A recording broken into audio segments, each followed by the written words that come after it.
নমস্কার বন্ধুরা, কেমন আছেন সবাই? আশা করি সবাই খুব ভালো আছেন, সুস্থ আছেন, আনন্দে আছেন। আপনাদের সবাইকে আমার চ্যানেলে স্বাগত জানাই। আজ আমি আপনাদের পড়ে শোনাব সুচিত্রা ভট্টাচার্যের লেখা কাহিনী বর্ণ বিবর্ণ।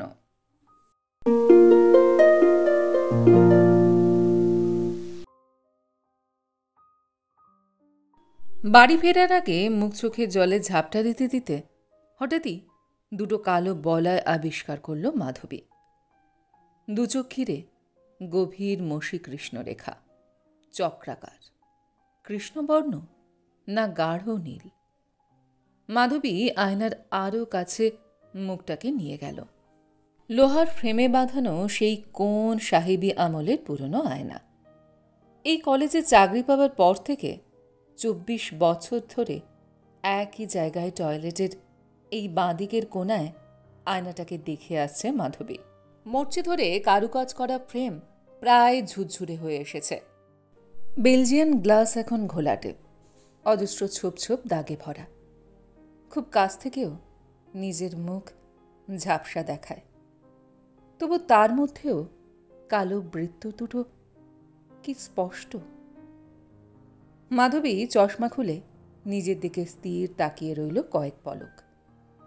চোখের পাশে কবে এমন দুটো কালো দাগ তৈরি হলো? গালের ওপর আরও কয়েকটা আলগা ভাঁজ এসে গেছে যেন।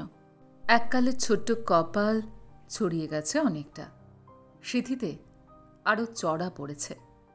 পাতলা চুলের ফাঁকে ফাঁকে নতুন কয়েকটা রূপলি তারের ঝিলিক। এবার বোধহয় ফুরিয়ে যাওয়ার সময় আসছে, না হলে এরকম হবেই বা কেন? পরপর দুটো ক্লাস নিয়েই মাথা ঝিমঝিম, চোখের কোণে চোরা জ্বালা জ্বালা ভাব। ক্লান্ত পায়ে বাথরুম থেকে বেরিয়ে মাধবী স্টাফ রুমে ফিরল। বিকালের দিকে ছুটির মুখে ঘরটা এখন প্রায় ফাঁকা। বিশাল ঘরটার মাঝখানে লম্বা টেবিল ঘিরে এলোমেলো ছড়িয়ে কিছু শূন্য চেয়ার। পুরনো আমলের উঁচু সিলিং থেকে দীর্ঘ ডাঁটি ফ্যানগুলো ডানা মেলে নিথর। এই কমন রুমটাই চিরকালই আলো একটু কম ঢোকে, ১২ মাসে কেমন যেন স্যাঁতসেঁতে ভাব। এখন অবশ্য পশ্চিমের জানলা দিয়ে বেলা শেষে রোদ এসে একটু উজ্জ্বল করেছে ঘরটাকে। সেই আলোর মুখোমুখি ডান প্রান্তের জানলার ধারে বসে এক মনে খাতা দেখে চলেছেন বিথিকা, এই কলেজের প্রবীণতম অধ্যাপিকা। সামনের বছরই অবসর নেবেন। মাধবী বড় ব্যাগটাকে কাঁধে ঝুলিয়ে বিথিকার পাশে এসে দাঁড়াল। কি গো বিথিকাদি, বাড়ি যাবে না? বিথিকা খাতা থেকে চোখ সরালেন না। দাঁড়া, আর গোটা দুয়েক বাকি, শেষ করে যাই। তুই কি এখনই বেরোচ্ছিস? হ্যাঁ গো, এরপর তো আর বাসে ট্রামে ওঠা যাবে না। বস না, যাবিক্ষণ। এখন বাড়ি গিয়ে করবিটাই বা কি? সত্যি তো, করার কিছুই নেই। মাধবী জানলার দিকে মুখ করে পাশের চেয়ারে বসে পড়ল। জানলার ওপারে বাইরের খোলা চত্বর থেকে অবিরাম কিচিরমিচির শব্দ ছুটে আসছে। ঘরে ফেরার আগে পাখিরা যেমন শব্দ করে তেমনি। ছেলেমেয়েদের হাসি, উচ্ছ্বাস, আড্ডা, গান সব মিলিয়ে এক ধরনের মিলনের কোলাহল, ছুটির ঝঙ্কার। খুব কাছ থেকে হঠাৎই এক পুরুষকণ্ঠ ডেকে উঠল, আই সুমনা, বাড়ি যাবি না? সুমনা উত্তর দিল, আমার সঙ্গে তোর কি? তুই তোর মতো জানা। মাধবী বিথিকার দিকে চাইল। উফ, ছেলেমেয়েগুলো কিছু ক্যালোর ভ্যালোর করতে পারেও বটে। তুমি যে কি করে এর মধ্যে বসে কাজকর্ম করো। কি করব বল, আজকাল আর বোঝা টেনে টেনে বাড়ি নিয়ে যেতে ভালো লাগে না। তুমি পারো, আমি তো বাবা কনসেন্ট্রেটই করতে পারবো না। অভ্যাস হয়ে গেছে রে, খুব কঠিন অভ্যাস। দূর, অভ্যাস একবার হয়ে গেলে সেটা আর কঠিন থাকে নাকি? বিথিকা চোখ থেকে চশমা নামালেন, চকিতে উদাস একটু। একটা অভ্যাস থেকে আর একটা অভ্যাসে পৌঁছনোটাই যা কঠিন, কষ্টকর। একবার নতুন অভ্যাস রপ্ত হয়ে গেলেই। মাধবী বুঝতে পারল না বিথিকা কোন দিকে ইঙ্গিত করছেন। বছর দেড়েক হলো বিথিকার স্বামী মারা গেছেন, হঠাৎই মৃত্যু। রাত্রিবেলা খেতে বসে বলা নেই ক নেই, আচমকা মস্তিষ্কে রক্তক্ষরণ, সেরিব্রাল অ্যাটাক। নিমেষের মধ্যে সব শেষ। বিথিকার সিঁদুর পরা মুখখানা পলকের জন্য মাধবীর চোখের সামনে ভেসে উঠল। কি বড় করে একটা গোল টিপ পরতেন বিথিকাদি। শুধু ওই টিপটাতেই গোটা মুখ দেবী প্রতিমার মতো জলজল করত। মাধবী জিজ্ঞাসা করল, তোমার ছোট ছেলে এখন রেগুলার আসছে? বিথিকার মুখে আলগা হাসি। হাসে শনিবার শনিবার, শনি রবি কাটিয়ে সোমবার ভোরে চলে যায়। তবে এরপর বোধহয় আর বেশি আসতে পারবে না। কেন, বউ পছন্দ করছে না? না না, তা নয়, লিলিও তো আসে, বরং আজকাল একটু বেশিই আসে। ওদের বাবা বেঁচে থাকতে এত ঘন ঘন আসতো না, এখন কর্তব্যের খাতিরে। তবে টুকটুকি তো স্কুলে ভর্তি হচ্ছে এবছর, তখন আশা কমাতেই হবে। বলতে বলতে বিথিকার মুখে ছায়া নেমেছে। আমার কেটে যায়, অভ্যাস হয়ে গেছে। বড় বউ এবার দিল্লি ফেরার আগে বাপের বাড়ি থেকে একটা মেয়ে জোগাড় করে দিয়ে গেছে, বিধবা। ওর সঙ্গে বকবক করি, বই পড়ি, টিভি দেখি। মেয়েও আসে মাঝে মধ্যে, এক আধ দিন করে থেকে যায়। একদিন তোমার বাড়িতে গিয়ে সারা দিন কাটাতে হবে। হায় না, অনেক দিন তো আসিসনি। বিথিকা খাতাগুলো গুছিয়ে আলমারিতে নিজের র্যাকে তুলে রাখলেন। পরশু আয়, ছুটি আছে। পরশু হবে না, বাবুনরা ফিরছে সেদিন। ফিরছে মানে? কোথায় গেছে? পুরী।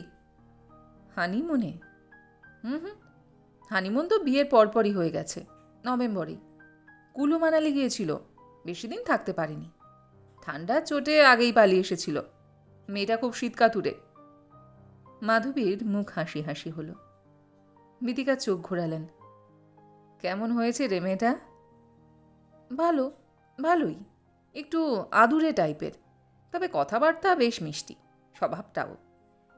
তোকে যত্ন আত্তি করছে? তা করছে, একটু বেশিই করছে। মাধবী হেসে ফেলল। আমাকে আর সংসারের কোনো কাজে হাত দিতে হয় না, নিজেই সব টেনে টেনে করে।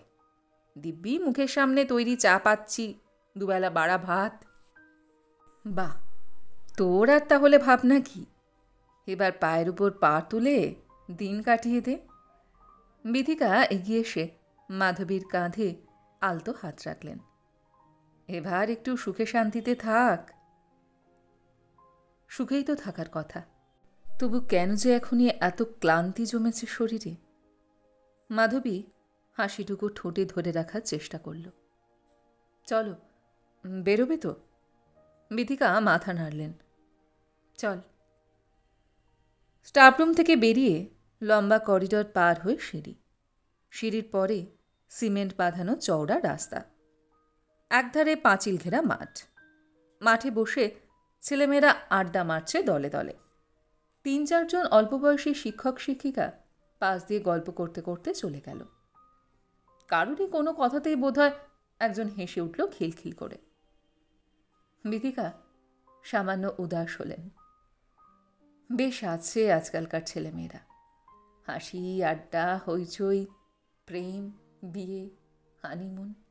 আমার বিয়ের কদিন পর হানিমুন হয়েছিল জানিস? 2.5 বছর। তখন ঝিমলি আমার পেটে। সে তুমি যাওনি বলে আর কেউ যাবে না নাকি? তখন কেউ যেত না? মাধবী মৃদু হাসল। তুই গিয়েছিলি? গিয়েছিলাম একবার, দার্জিলিং, শ্বশুর শাশুড়ি সবাইকে নিয়ে। গোটা ট্যুর শুধু শ্বশুরের গরম জলের ব্যবস্থা করতে করতেই কেটে গেল। ঘুম থেকে উঠে গরম জল, দাঁত মাজবেন, চান করার গরম জল, মুখ ধোয়ার গরম জল, সেটাকে তুমি হানিমুন বলবে? বিথিকা চুপ করে গেলেন। হয়তোবা কোন কথা থেকে কোন কথা চলে আসতে পারে সেই ভয়। মাধবীও চুপ। কলেজের গেটের সামনে রাধাচূড়া গাছটা ফুলে ফুলে ঢেকে আছে। শেষ বসন্তের হলুদ ফুল। চৈত্র বাতাসে গোটা রাস্তা জুড়ে ছড়িয়ে গেছে টাটকা ফুলের পাপড়ি। অন্যমনস্ক মাধবীর পায়ের তলায় পড়ে কিছু পাপড়ি থেঁতলে গেল। বিথিকার পায়ে ধাক্কা খেয়ে একগুচ্ছ ফুল ছিটকে গেল দূরে। বাসস্টপে এসে বিথিকা ঘড়ি দেখলেন। ওরে বাবা, 5:05 হয়ে গেছে যে রে, বাসে ওঠা যাবে? দাঁড়া, একটা ট্যাক্সি পাওয়া যায় কিনা দেখি। ট্যাক্সি পেলেই ভালো হয়। মাধবী বাসস্টপের থামে হেলান দিয়ে দাঁড়ালো। কোমরটা ভীষণ কটকট করছে। এই এক জ্বালা হয়েছে আজকাল। হঠাৎই কোমরে যন্ত্রণা, সঙ্গে এক অসহ্য ক্লান্তি। অথচ কদিন আগে ঠিক এরকম ছিল না। কয়েক মাস আগেও সারাটা দিন মাধবী বিরামহীন। সকালে ঘুম থেকে ওঠার পর থেকে রাত গভীর না হওয়া পর্যন্ত শুধু কাজ আর কাজ। সংসার সামলে কলেজ, কলেজ সামলে সংসার। কোনো দিকে তাকাবার অবকাশ নেই। মাঝরাত অবধি পরীক্ষার খাতা দেখেও কাক ভরে বিছানা ছেড়েছে। বাবুন 8টার মধ্যে ফ্যাক্টরিতে বেরিয়ে যায়। আটা ময়দা মেখে তার আগেই কিছু ভারী জলখাবার তৈরি করে দিতে হতো তাকে। তারপর ঘরদোর ঝাড়াঝুড়ি করে নিজের জন্য যা হোক দুটো ফুটিয়ে নেওয়া। ইদানিং কলেজ থেকে ফেরার পথে বাজার করে নিয়ে যেত। ফিরে রান্নাবান্না করত ভালো করে। সারাদিন বাদে মা ছেলেতে খেতে বসত একসঙ্গে, গল্প করত, টিভি দেখত। তারপর বাবুন শুয়ে পড়লে আবার নতুন করে টুকটাক কাজকর্ম নিয়ে বসা, বইপত্র নাড়াঘাঁটা করা, এদিক ওদিক আত্মীয় স্বজন বন্ধুবান্ধবদের একাত্রা চিঠিপত্র লেখা, কিংবা ছোটোখাটো সেলাই ফোড়াই, শাড়িতে ফলস বসানো, ব্লাউজের পাশ টেকে ফেলা, সোয়েটার বোনা। তারও আগে বাবুন যখন ছোট, তখন এসব করার বা সময় কোথায়? তখন তো দিনভর দম বন্ধ করে শুধু ছোটা আর ছোটা। বাবুনের স্কুল, স্কুলের পড়া, পরীক্ষা, খেলাধুলো, অসুখ বিসুখ, বায়না।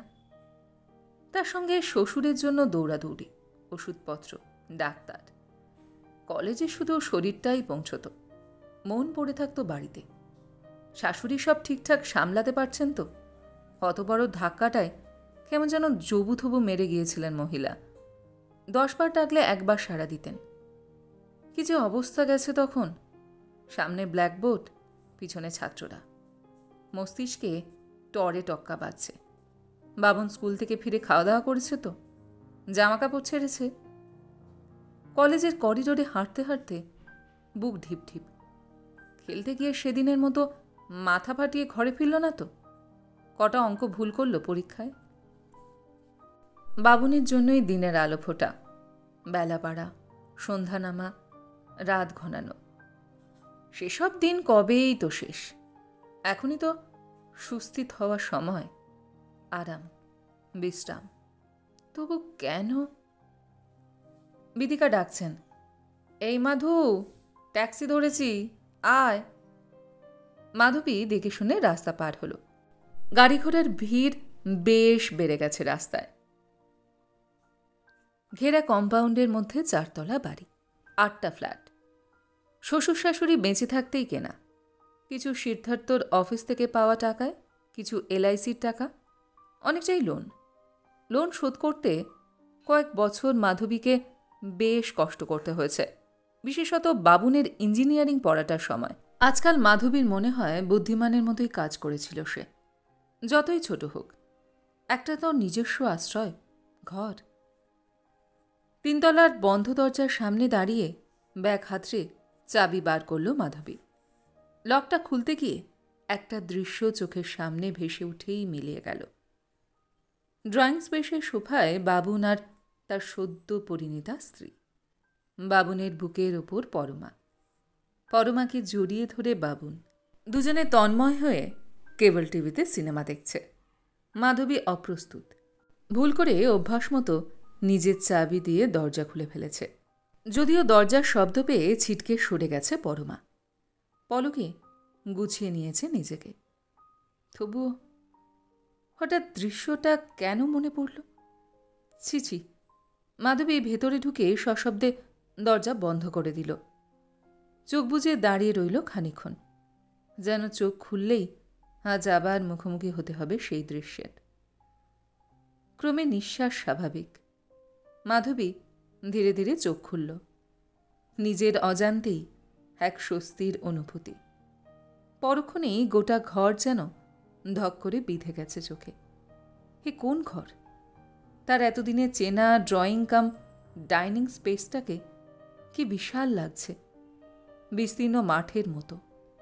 Sofa, TV, showcase, dining table সবকিছু কেমন ঝাপসা ঝাপসা, অনেক দূরের যেন। দূরবীনের উল্টো দিকের কাছে চোখ লাগিয়ে দেখলে যেমন লাগে ঠিক তেমনি। ফ্রিজ আর কার্ডবোর্ডের মাঝখানে দেওয়ালের গায়ে একটু উঁচুতে সোনালি ফ্রেমে বাঁধানো একটা ছবি, সিদ্ধার্থর। 29 বছরের সিদ্ধার্থ এক মুখ হাসি নিয়ে থমকে দাঁড়িয়ে আছে, একভাবে 28 বছর ধরে। শুকনো মালা পরা ছবিটাকেও এই মুহূর্তে স্পষ্ট দেখতে পাচ্ছে মাধবী। দেখতে চায়ও না, অন্যদিকে মুখ ঘুরিয়ে নিল। নিজের ঘরে ঢুকে ফুল স্পিডে ফ্যান চালিয়ে দিয়ে অনেকক্ষণ পর মাধবী বুক ভরে নিঃশ্বাস নিল। চোখ বুজে বিছানায় টান টান শুয়ে রইল কিছুক্ষণ। তারপর পায়ে পায়ে উঠে এলো রান্নাঘরে। এক কাপ চা খাওয়া দরকার। গ্যাসে জল চাপিয়ে রান্নাঘরের জানলাটা খুলে দিল হাট করে। জানলার ওপারে নিচে ডোবার জলে ছিটকে আসা আলোর বিন্দুগুলো তীর তীর কাঁপছে। কি অদ্ভুত নিস্তরঙ্গ এক জলের আধার। নিস্তরঙ্গ না নিষ্প্রাণ। পরমা নিতান্ত প্রয়োজন ছাড়া জানলাটা খুলতে চায় না। ওই ডোবার বদ্ধ পচা জলের দিকে তাকালে পরমার নাকি গা গুলিয়ে ওঠে। বাড়াবাড়ি, ন্যাকামো। পরমার উপর বেশি বিরক্তি বোধ করল মাধবী। চায়ের কাপ হাতে ড্রয়িং স্পেসে সোফায় এসে বসল। টিউবের আলোয় ঘরটা অসম্ভব রকমের উজ্জ্বল এখন, এত উজ্জ্বল যে চোখ ধাঁধিয়ে যায়। তখন হঠাৎ কেন যে ঘরটাকে অচেনা লাগছিল এখন সেটা বোঝা যাচ্ছে। রং রং, কি উৎকট সব রং ছড়িয়েছে চতুর্দিকে। দীর্ঘদিনের সাদা দেওয়াল পরমার আবদারে সবুজ করেছে বাবুন, সামুদ্রিক সবুজ। পরমার বায়নায় না করতে পারেনি মাধবীও। মাধবীর ঘর বাদে গোটা ফ্ল্যাট নতুন রঙে রাঙিয়েছে মেয়েটা। অসহ্য অসহ্য। বাবুনটাই বা কি? সে চেনে না তার মাকে।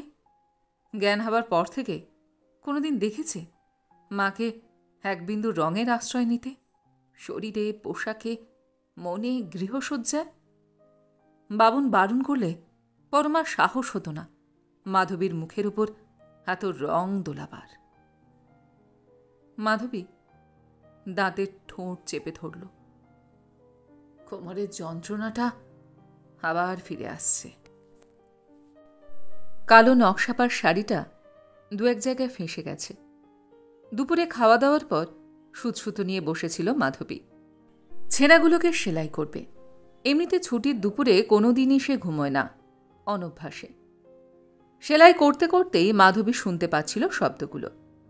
বাবুন আর পরমা ও ঘরে গল্প করছে। কথা বোঝা না গেলেও ধ্বনি ভেসে আসছে।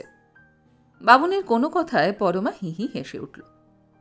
এত জোরে জোরে হাসতেও পারে মেয়েটা। মাধবীর ভুরু কোঁচকে গেল। হাসতে হাসতে মেয়েটা যেন বেরিয়ে আসছে ঘর থেকে। হ্যাঁ, যা ভেবেছে তাই। টকটকে লাল শাড়ি মাধবীর দরজায় এসে দাঁড়িয়েছে। মা, আপনি কি ঘুমোচ্ছেন? মাধবী তাড়াতাড়ি বিরক্তিটাকে আড়াল করে নিল। না, ভেতরে এসো। ঘরে ঢুকেই হৈ হৈ করে উঠেছে পরমা। এ কি, আপনি এখন সেলাই নিয়ে বসেছেন? কোমরে ব্যথা হচ্ছিল না? কাজের মেয়েটা কদিন ধরে একটা শাড়ি চাইছে, তাই ওর জন্য। আমি সেদিন ওকে একটা নতুন শাড়ি দিলাম যে। গরিব মানুষ, আর একটা পেলেই খুশিই হবে। আপনার সেলাই করে দেবার কি দরকার? একটু আধটু ছেঁড়া। মাধবী সোজা পরমার মুখের দিকে তাকালো। আমি ছেঁড়া শাড়ি দেওয়া পছন্দ করি না। মাধবীর কথার ভঙ্গিতে একটু থমকে গেল পরমা। পরক্ষণেই মেঘ কেটে রোদ্দুর। খাটে উঠে পরমার গা ঘেঁষাঘেঁষি করে বসল। মা, আপনি আমাদের বেড়ানোর ছবিগুলো দেখেছেন? নিজের রূঢ়তায় নিজেই সামান্য অপ্রস্তুত হয়েছিল মাধবী। হেসে ফেলে সহজ করতে চাইল নিজেকে। কই আর দেখালে তোমরা, আমি এক্ষুনি আনছি। পরমা এক দৌড়ে নিজের ঘর থেকে ছবির খাম নিয়ে এসেছে। একরাশ রঙিন ছবি মেলে ধরল খাটের ওপর। মাধবী একটা একটা করে ছবি তুলে দেখছিল। বেশিরভাগ ছবিতেই পরমা একা, কখনো সালোয়ার কামিজে, কখনো শাড়িতে, কখনো প্যান্ট শার্টে। পেছনে সমুদ্র নিয়ে পরমা, বালিয়াড়ির ধারে পরমা, ঝাউবনে পরমা, কোনারকের মূর্তির পাশে পরমা, সূর্যাস্তে পরমা, সূর্যোদয়ে পরমা। বামুনেরও ছবি রয়েছে, একটা দুটো। দুজনের একসঙ্গে ছবি মাত্র একটা, সমুদ্রে স্নান করছে দুজনে। ছবিগুলো উল্টাতে উল্টাতে আচমকা একটা ছবিতে চোখ আটকে গেল মাধবীর। বিশাল সমুদ্র শুনশান, একটি জনপ্রাণীও নেই। সমুদ্র তট সম্পূর্ণ নির্জন। জলের ঢেউটেও কিছু ভালো বোঝা যায় না। শুধু বহু দূরে জলে একটা কালো বিন্দুর মতো কি দেখা যাচ্ছে। মাধবী খুব ভালো করে খুঁটিয়ে দেখল, ফুটকি নয়, নৌকা। দেখুন আপনার ছেলের কাণ্ড, কিভাবে ছবির রিল নষ্ট করেছে। ভীষণ চড়া রোদ্দুরে শুধু শুধু শাটার মেরে। মাধবী আরও খুঁটিয়ে দেখবার চেষ্টা করল ছবিটাকে। সমুদ্রের রং প্রায় বর্ণহীন, সাদাটে মতন। প্রখর আলোয় তুলেছে বলেই বোধহয় একটু জ্বলে গেছে ছবিটা। শুধু কালো বিন্দুটা ভীষণ স্পষ্ট। কেন, মন্দ কি? সমুদ্র বলে কি সবসময় নীল হতে হবে নাকি? কি শান্ত সংযত মনে হচ্ছে না সমুদ্রটাকে? কি জানি বাবা, এরকম ফ্যাকাশে ছবি আমার একদম ভালো লাগে না। আমার তো মনে হয় ছবিটা কিচ্ছু হয়নি, নষ্ট হয়েছে। পরমার আদুরে স্বরে মাধবী হেসে উঠল। সত্যিই তো, বরের সঙ্গে বেড়াতে কে আর একটা অর্থহীন ছবি দেখতে ভালোবাসে। মাধবীর বলতে ইচ্ছে করল, কখনো কখনো জ্বলে যাওয়া ছবিও অর্থময় হতে পারে। বলল না, কথা ঘুরিয়ে অন্য কথায় গেল। তোমাদের জোরে তো ছবি মাত্র একটাই। পরমার মুখ লাল। হ্যাঁ, মানে কে তুলবে? নুলিয়াকে বলে। দেখুন না, নুলিয়ার হাতে তোলা বলে আপনার ছেলেকে কীরকম মোটা মোটা লাগছে। পরমা ছবিগুলো খামে গুছিয়ে তুলল। খাট থেকে উঠতে গিয়েও কি মনে করে আবার বসে পড়েছে। আঁচলের কোনা আঙুলে জড়িয়ে পাকাচ্ছে আস্তে আস্তে। মাধবী জিজ্ঞাসা করল, কিছু বলবে মনে হচ্ছে? পরমা ঢোক গিলল। না। খাট থেকে নেমে দরজা অবধি গিয়েও ফিরে এসেছে। মা, কালকে একটু বেশি দুধ রাখবো ভাবছিলাম। কেন, মিষ্টি তৈরি করবে নাকি? না, মানে কাল দিদি জামাইবাবুকে রাত্রিরে খেতে বলেছি। পরমা নখ দিয়ে বিছানার চাদর খুঁড়ছে। কাল আপনার ছেলের জন্মদিন তো, বেশি কিছু করব না, একটু লুচি, মাংস আর পায়েস। সঙ্গে সঙ্গে মাধবীর শরীর বেয়ে ইলেকট্রিক কারেন্ট খেলে গেছে। আশ্চর্য, ছেলের জন্মের দিনটা তার মনে পড়েনি, অথচ এই মেয়েটা দুদিন এসেই। মাধবী গম্ভীর হয়ে গেল। বাবুনের জন্মদিন তো হয় না? পরমা মাথা নামালো। হ্যাঁ, ও তাই বলছিল, কিন্তু আমি যে নেমন্তন্ন করে ফেলেছি, ওরা কাল আসবে। এটা তুমি ঠিক করনি। বাবুন বারণ করেনি তোমাকে? পরমা চুপ। তুমি জানো কেন বাবুনের জন্মদিন হয় না? পরমা মাথা নিচু করেই জবাব দিল, জানি। জেনে শুনে তুমি? পরমা এতক্ষণে মুখ ওঠালো, গলার স্বরও উঁচু হয়েছে। কিন্তু ও কি দোষ করেছে মা? অ্যাক্সিডেন্টের জন্য ওকে কেন চিরকাল দায়ী করা হবে? কি ভয়ানক স্পর্ধা মেয়েটার, কি নির্লজ্জ যুক্তি! মাধবী স্তম্ভিত হয়ে গেল। আপনি একবার ভালো করে ভেবে দেখুন মা, আপনার ছেলেও তো একটা মানুষ, জীবন্ত মানুষ। একটা মৃত্যুর জন্য একটা জন্ম কেন মিথ্যে হয়ে যাবে? কেন জন্মদিন কেউ মানবে না? ব্যাস ব্যাস, চুপ করো। মাধবীর গলা এতক্ষণে তীক্ষ্ণ হলো। পরমার গলাও কঠিন হয়েছে। এটা আপনার কুসংস্কার মা। জন্মদিনের সঙ্গে মৃত্যুদিন না। মাধবী বেশ জোরে চিৎকার করে উঠল। কুসংস্কার বুঝি না। বলতে বলতে গলা আরও কর্কশ হয়েছে। ওইভাবে জন্মদিন মৃত্যুদিন একসঙ্গে বলবে না। জন্ম মৃত্যুর তুমি কি বোঝো? আমি বলছি, বুবুনের জন্মদিন হবে না, হবে না। পরমা তবু ঘাট থেকে নেমে ঘাট ঢেড়া করে দাঁড়িয়ে রইল কয়েক সেকেন্ড। তারপর প্রায় ছুটে বেরিয়ে গেল। যাবার সময় বেশ জোরে ভেজিয়ে দিয়ে গেছে মাধবীর দরজাটা। পরমা চলে যাবার পর মাধবী কিছুক্ষণ দু হাতে রগ টিপে বসে রইল। মাথাটা আস্তে আস্তে ঠান্ডা হচ্ছে। এত বিশ্রীভাবে কেন চিৎকার করে উঠল সে? চিৎকার না, ওটা আর্তনাদ। বাবুনের জন্মদিনের দিন সিদ্ধার্থ কুমারধবিতে ছিল, অফিসের কাজ। সেখানেই টেলিগ্রাম যায়, সানবার্ন কামসুন। হয়তোবা ফেরার তাড়াতেই, হয়তোবা আনন্দের অন্যমনস্কতায়। চলন্ত ট্রেনে উঠতে গিয়ে কুমারধবী স্টেশনেই ট্রেন থেকে পা পিছলে পড়ে যায় সিদ্ধার্থ। মাধবীর পরে অনেকবার মনে হয়েছে অন্যমনস্কতা নয়, ওটা ছিল সিদ্ধার্থর চরম দায়িত্ব জ্ঞানহীনতা। বাবুনের জন্মদিনটা মানেই সেই লোকটার মৃত্যুদিন আসছে পরদিনই। এ কথা কীভাবে ভুলতে পারে মাধবী? মনে পড়াটাকে ভুলতেই তো বাবুনের জন্মদিনকে স্মরণ করার রেওয়াজ মুছে দেওয়া হয়েছে বাড়ি থেকে। সেসব জেনেও পরমা না, শুধু পরমার উপর রাগ করে কি হবে? বাবুনের নিশ্চয় সম্মতি আছে এ ব্যাপারে, অন্তত অসম্মতি তো নেই। মাধবীর মনে পড়ল বাবুন যখন বেশ ছোট, বছর ৮-৯-এর, তখন একবার এই সময়টায় সে বাপের বাড়িতে ছিল। মাধবীর বড়দা জন্মদিনের দিন একটা দামি রং পেন্সিলের সেট উপহার দিয়েছিল বাবুনকে।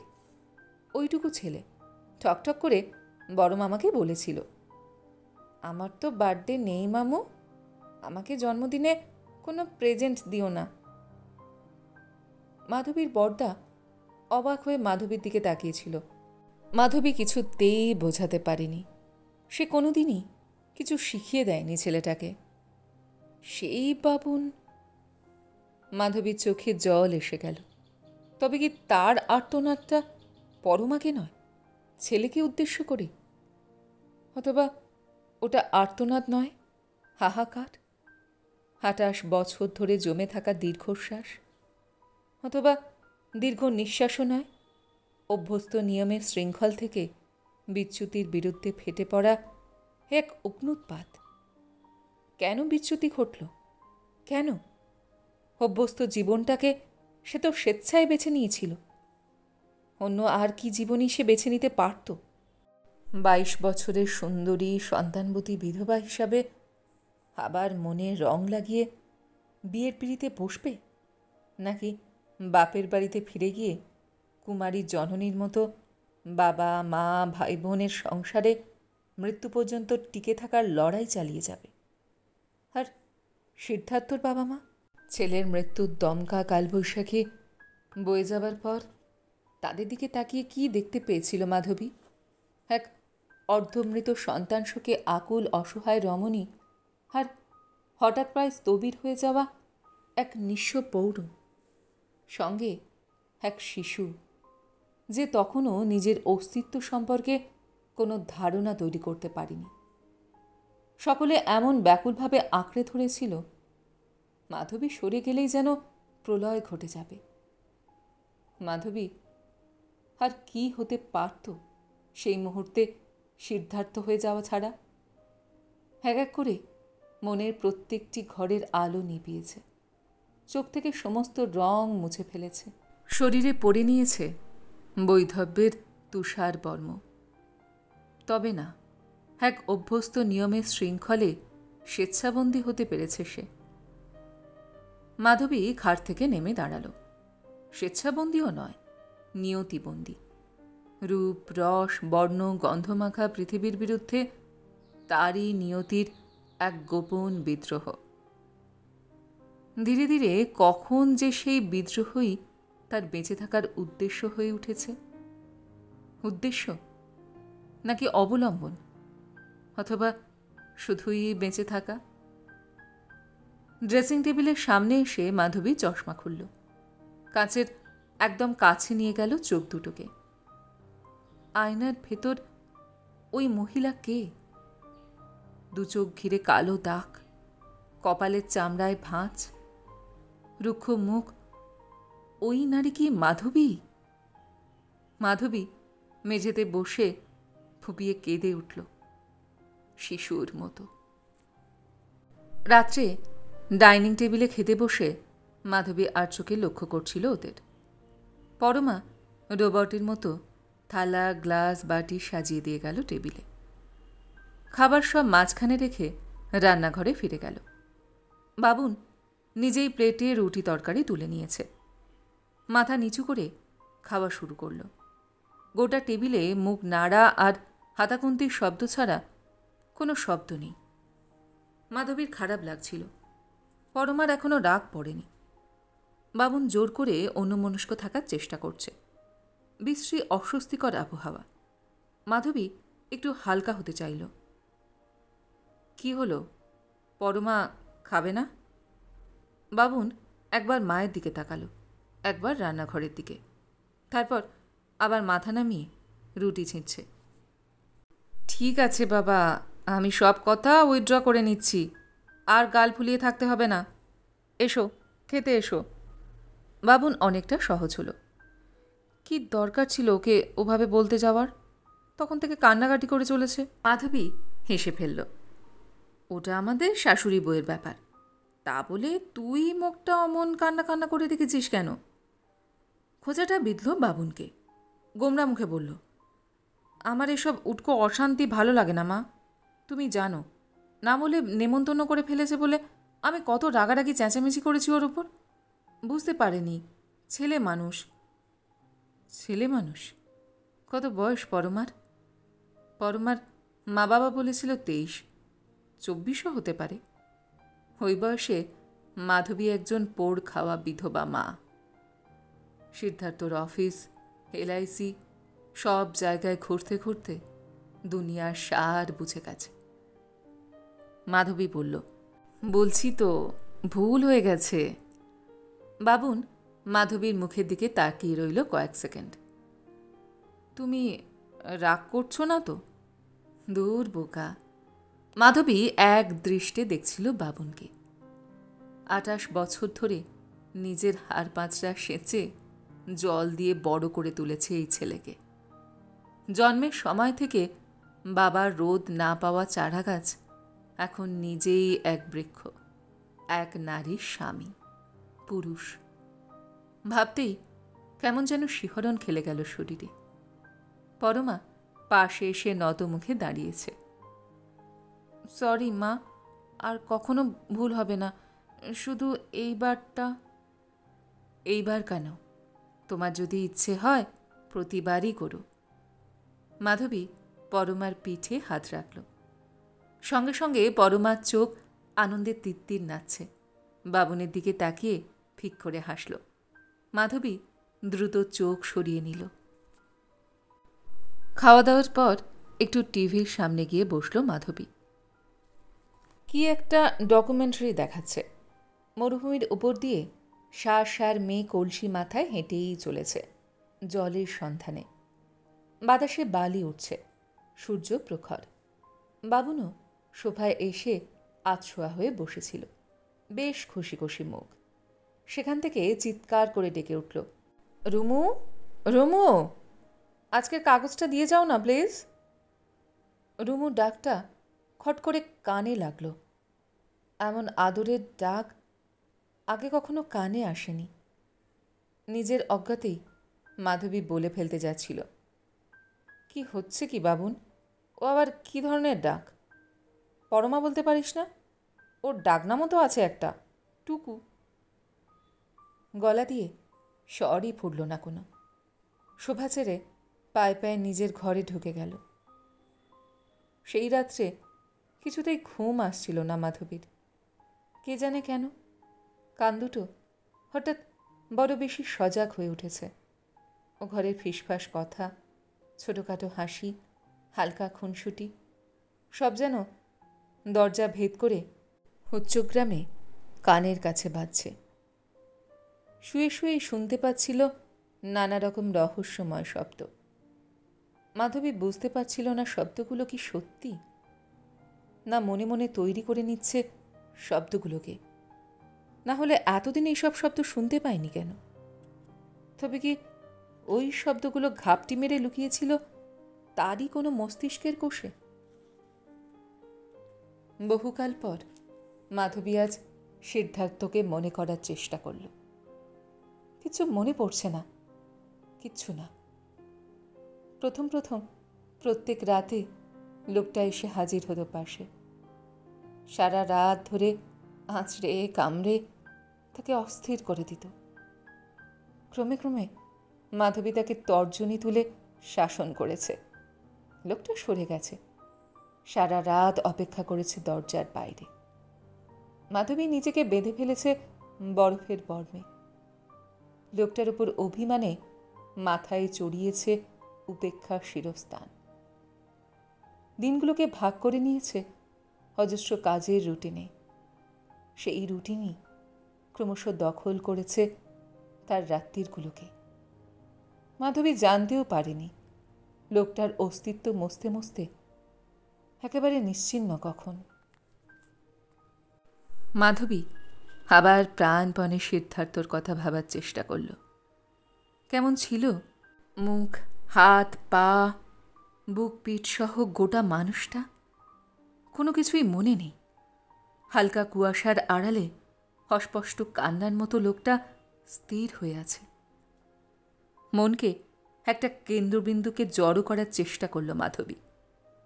মনে পড়ছে নিজের আবিষ্কারে নিজে খুশি হতে গিয়েও মাধবী নিভে গেল দপ করে। ধুস, ওটা তো ও ঘরের ছবিটা। 28 বছর ধরে হাসি মাখা এক যুবকের মুখ। ওই মুখ আজ বেঁচে থাকলে কেমন হতো ভাবতে পারছে না। ভাবতে গেলেই ওই ছবির মুখ সরে গিয়ে চোখের সামনে জ্যান্ত হয়ে উঠেছে আরও একটা মুখ। সে মুখ বাবুনের, তার আত্মজোর। মাধবী ঘামতে শুরু করল। চোখ বেয়ে আষাঢ়ের জল গড়িয়ে পড়ছে। সিদ্ধার্থ কবেই পুরোপুরি অদৃশ্য হয়ে গেছে, ম্যাজিকের মতো। ধর্মর করে বিছানায় উঠে বসল মাধবী। বাথরুমে গিয়ে চোখে মুখে ঘাড়ে মাথায় জল দিল ভালো করে। শরীরটা একটু ঠান্ডা হওয়া দরকার, মাথাটাও। ঘরে ফিরে পাখাটার দিকে তাকালো একবার। ফুল স্পিডে ঘুরছে। আলো নিভিয়ে আবার শুয়ে পড়ল বিছানায়। রাত্রি যখন আরও গভীর, গাঢ় অন্ধকার, তখন ঘন নীল রং ছড়িয়ে যাচ্ছিল মাধবীর চোখের ওপর। আধো ঘুম আধো জাগরণে মাধবী দেখতে পাচ্ছিল সেই নীল রং সমুদ্রের মতো অপার, অনন্ত। আর সেই সমুদ্রে একটা কালো পুটকি ক্রমশ বড় হয়ে উঠেছে। মাধবী ঘুমিয়ে পড়ল। বাড়ি ঢোকার আগে মোড়ের দোকান থেকে কিছু মিষ্টি কিনে নিল মাধবী। রসকদম্ব বাবন ভীষণ ভালোবাসে। দোকান থেকে বেরিয়েও ফিরে গিয়ে 20 টাকার চমচম কিনল। পরমার চমচম খুব প্রিয়। তাছাড়া বাড়িতে লোকজনও আসবে, একটু বেশি মিষ্টি নেওয়াই ভালো। মিষ্টির প্যাকেট নিয়ে হাঁটতে হাঁটতে মাধবী একবার ঘড়ি দেখল। 7টা 10। বেশ দেরি হয়ে গেছে। নিজের ওপর মাধবী বিরক্ত হলো সামান্য। ফালতু একটা মিটিংয়ের জন্য ছুটির পর 1 ঘন্টা বসে থাকতে হলো কলেজে। এমনিতেই গোটা দিন আজ সে অন্য মনস্ক থেকেছে। ক্লাসে অনর্থক বকাবকি করেছে 2 মেয়েকে। বাড়ি থেকে নিয়ে যাওয়া টিফিনটাও খেতে ইচ্ছে করেনি সারাদিন। একটা কথাই সারাক্ষণ ঘুরপাক খেয়েছে মনে। কেন এমন বেসামাল হয়ে পড়েছে সে? এই বিবশ অস্থির ভাবটাকে কাটাতেই হবে, নিজেকে স্থিত করতে হবে। কম্পাউন্ডে ঢুকে মাধবী একটু থমকালো। একটা উগ্র সুগন্ধ আসছে না? সামনের ছোট্ট জমিতে কাঁঠালি চাপা গাছে ফুল এসেছে। অন্ধকারে সাদা হয়ে আছে গাছটা। নিজের ফ্ল্যাটের সামনে এসে অন্যমনস্কভাবে ব্যাগ খুলল মাধবী। পুরনো অভ্যাস মতো হাত ঢুকিয়ে চাবি বার করতে গিয়েই খেয়াল হয়েছে। তড়িত হাতে বেল বাজল বেশ জোরে। পরমা দরজা খুলেছে। মাধবীকে দেখে তার মুখ নিবে গেল পলকের জন্য। পর মুহূর্তেই উজ্জ্বল। মা, আপনি আজ এত দেরি করলেন? কখন থেকে আপনার জন্য দিদিরা বসে আছে। মাধবী মিষ্টির প্যাকেটটা এগিয়ে দিল। পরমার দিদি সরমা আর তার বর উঠে দাঁড়িয়েছে মাধবীকে দেখে। এগিয়ে এসে প্রণাম করল। মাধবী শান্তভাবে হাত রাখল তাদের মাথায়। আর বলো না, আগেই ফিরব ভেবেছিলাম। টিসি মিটিংয়ে এমন আটকে গেলাম। বাবুন কোথায়? বেরিয়েছে বুঝি? শর্মার বর কি একটা বলতে যাচ্ছিল, তার আগেই পরমা বলে উঠল, ওর কথা বলবেন না। বারবার করে বলে দিলাম 6টার মধ্যেই ফিরে আসতে, এখনও দেখা নেই। শর্মা বলল, তুই খামোকা ব্যস্ত হচ্ছিস, নিশ্চয়ই কাজে আটকেছে। না রে, তুই জানিস না, ওর ভীষণ ভুলো মন। আজ যে ওর জন্মদিন, তোরা আসবি, কাজ করতে করতে সেটা হয়তো খেয়ালই নেই। পরমার গলায় অভিমান, মাধবীর মুখে কপট গাম্ভীর্য। সত্যি, বাবুনের কথা কিচ্ছু বলা যায় না, একদম ওর বাবার মতো হয়েছে। আসুক, আমি ওকে খুব বকব। শর্মার বর হেসে উঠল। আহা, বেচারার উপর আপনারা মিছিমিছি রাগ করছেন। কলকাতার রাস্তায় 1 ঘন্টা 1.5 ঘন্টা দেরি হয়েই যায়। ইচ্ছা করে কি আর সে দেরি করছে? মাধবী একবার আর চোখে পরমাকে দেখে নিয়ে অজিতের দিকে ঘুরল। ঠিকই বলেছে, দেরি হতেই পারে। তারপর কলেজ কেমন চলছে? ওই চলছে, যেমন চলে আর কি। অজিত একটু দায়সারা গোছের উত্তর দিল। তারপরই সবাই চুপচাপ। মাধবী কাঁধের ব্যাগ হাতে নামিয়ে বলল, তোমরা কথা বলো, আমি একটু হাত মুখ ধুয়ে আসি। নিজের ঘরের দিকে যেতে গিয়ে দেওয়ালের টাঙানো সিদ্ধার্থ ছবিটার দিকে চোখ আটকে গেল মাধবীর। টাটকা রজনীগন্ধার মালাতে সাজানো। নিশ্চয়ই পরমা সাজিয়েছে। প্রশস্ত কপালে চন্দনের নকশা। মাধবীর বুকটা কোনো কারণ ছাড়াই কেন যে হঠাৎ চিনচিন করে উঠল। কি যেন একটা চিমটি কাটছে বুকে। 29 বছরের সিদ্ধার্থকে মালা পরিয়েছে পরমা। যে লোকটাকে পরিয়েছে 29 বছর বয়সের পর তার আর কোনো অস্তিত্ব নেই পৃথিবীতে। মানুষের সম্পর্কের বৃত্তটা কি বিচিত্র। সে নিজে একজন 50 বছরের প্রৌঢ়া, তার স্বামী এক 29 বছরের তরুণ। তার গলায় মালা পরাচ্ছে এক 24 বছরের তরুণী। সেই তরুণী আবার এমন একজনের স্ত্রী যে কোনোদিন নিজের বাবাকে চোখেই দেখেনি। আরও মজার ব্যাপার, সেই ছেলেই এখন ছবির বাবারই সমবয়স্ক, প্রতিরূপ। ওই ছবিতে মালা পরাতে গিয়ে কি পরমার বাবা বাবা অনুভূতি এসেছিল, নাকি বাবুনের মুখটা মনে পড়েছিল? মাধবী দুদিকে মাথা ঝাঁকালো। না, এসব চিন্তাকে বেশিক্ষণ প্রশ্রয় দেওয়া ঠিক নয়। হাতমুখ ধুয়ে মাধবী যখন সোফায় এসে বসল, তখনও ফেরেনি বাবুন। পরমা মুখ লাল করে বসে আছে। অজিত খেপাচ্ছে পরমাকে। তোমার বরের ফ্যাক্টরিতে সুন্দরী স্টেনো টেনো আছে নাকি? পরমা হাউমাউ করে উঠল। একদম বাজে কথা বলবেন অজিতদা, আমার একটুও ভাল লাগছে না। সুন্দরী স্টেনো অবশ্য ফ্যাক্টরিতে সচরাচর থাকে না, তবে বলা যায় না কে যে কখন কোথায় ফেঁসে যায়। তোমাকে ঠিক বলেছিল তো 6টার মধ্যে ফিরবে? আয় অজিতদা, ভালো হবে না বলে দিচ্ছি। দিদি, তুই থামাতে পারছিস না? মাধবী মুখ টিপে হেসেই চলেছে, সরমাও। পরমা হনহন করে গিয়ে টিভির নব টিপে দিল। বাংলায় খবর শেষ হতে চলেছে। বিশেষ বিশেষ অংশগুলো পড়া আরম্ভ হবার মুখে কলিং বেল বেজে উঠল। পরমা প্রায় সঙ্গে সঙ্গে দৌড়েছে। যতটা উৎসাহ নিয়ে দরজা খুলেছিল ততটাই শিথিলভাবে দরজা ধরে দাঁড়িয়ে পড়ল। মা, জগদীশবাবু ডাকছেন। জগদীশ প্রসাদ এই হাউজিংয়ের কেয়ারটেকার। এখন তার কি দরকার পড়ল? মাধবী উঠে গেল। বাবুনের জন্য এবার সত্যিই চিন্তা করতে হয়। ছেলেরা ফিরছে নাই বা কেন? দিদি, আজ বিকালে পাম্প খারাপ হয়ে গেছে, কাল সকালে সারাতে আসবে, একটু চেপে জল খরচ করবেন। পরমা বলে উঠল, সে কি, সকালে জল পাবো না? ও অফিসে বেরোবে, মা কলেজে যাবেন। না না, ট্যাঙ্কে জল আছে, তবু সকালে জল উঠবে না তো, তাই বলছিলাম একটু বুঝে শুনে। মাধবী জানে এরকম সমস্যা মাঝে মাঝেই হয়, গরম পড়ার আগে তো হবেই। বলল, ঠিক আছে।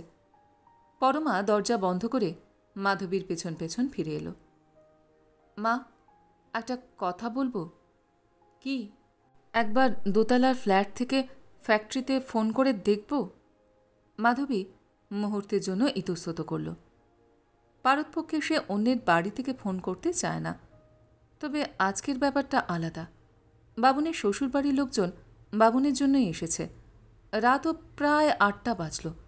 পরমাকে বলল, দেখো। পরমা মিনিট 10-এর মধ্যেই ফিরে এলো। তার ফর্সা মুখ বেশ ফ্যাকাশে। ফ্যাক্টরিতে রিং হয়েই যাচ্ছে, কেউ ফোন ধরছে না। অজিত বলল, খারাপ টারাপ আছে হয়তো। এতক্ষণে মাধবীও বেশ উৎকণ্ঠিত হয়েছে। খুব দেরি করলেও বাবুন 8টার মধ্যে ফিরে আসে। এ বাড়িতে রাত করে ফেরার নিয়ম নেই। বাবুন সে নিয়ম কঠোরভাবে মেনে চলে। কোথাও গেলেও আগে থেকে বলেই যায়। তাছাড়া আজ তো আড্ডার প্রশ্নই ওঠে না। সরমা বলল, অযথা তোরা টেনশন করছিস, ও ফ্যাক্টরিতেই আটকে গেছে, আমি শিওর। মাধবীর বুক তুলে উঠল। তাই যেন হয়। শক্ত করতে চেষ্টা করল নিজেকে। তোমরা আর কতক্ষণ ওয়েট করবে? খেতে বসে যাও। অজিত বলল, তার আর কি আছে, আর একটু দেখি, এখনও তো 9টা বাজেনি। তা হোক, সেই তো কত দূরে ফিরবে, ঢাকুরিয়া থেকে সল্টলেক। বসে যাও, তোমরা খেতে খেতেই বাবুন এসে পড়বে। পরমাও বলল, হ্যাঁ, তোরা বরং বসেই যা। প্রায় নিঃশব্দে খাওয়া শেষ করল দুজনে। পরমা যন্ত্রচালিতের মতো পরিবেশন করে গেল। মাধবী তত্ত্বাবধান করল। ক্রমশ থমথমে হয়ে উঠেছে গোটা পরিবেশটা।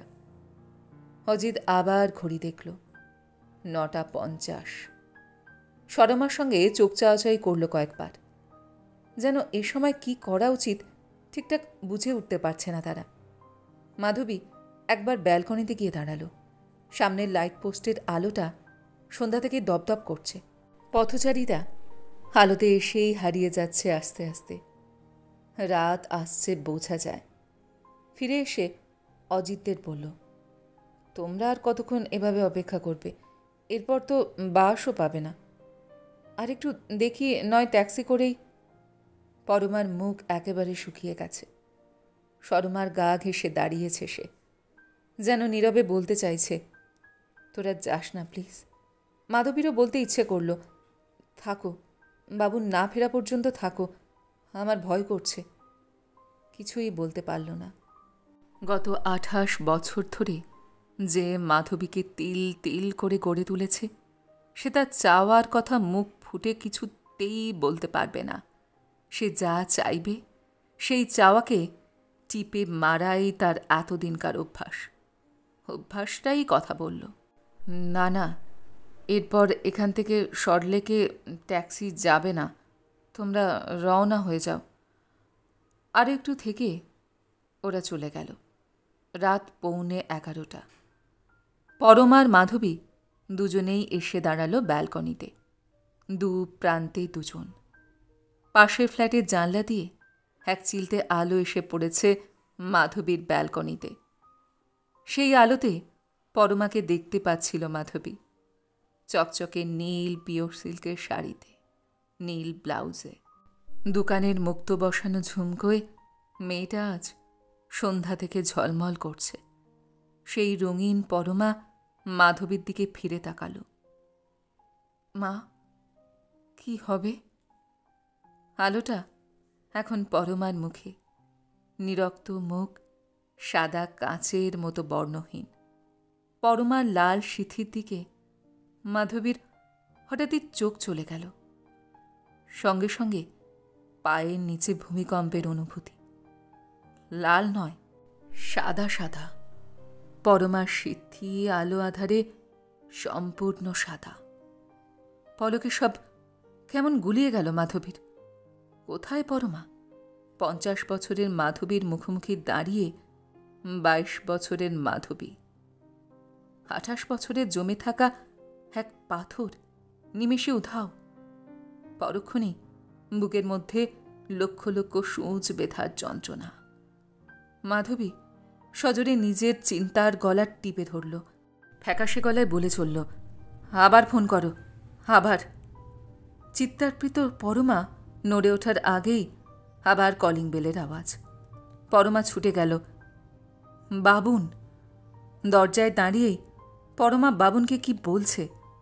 বাবুন হাত নেড়ে নেড়ে বোঝাচ্ছে কিছু। আবার পরমা কথা বলছে। আবার বাবুন, আবার। অন্ধকার বারান্দা থেকে একটি কথাও বুঝতে পারছে না মাধবী।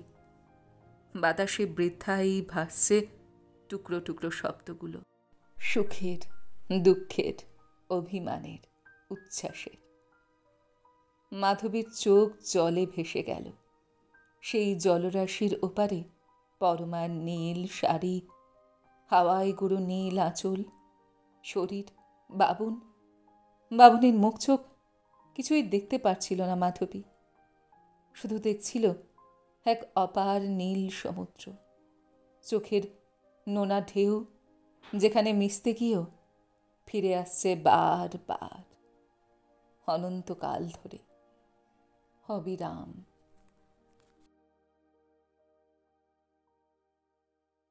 গল্পটি এইখানে সমাপ্ত হল। আপনারা এতক্ষণ শুনছিলেন সুচিত্রা ভট্টাচার্যের লেখা কাহিনী বর্ণ বিবর্ণ।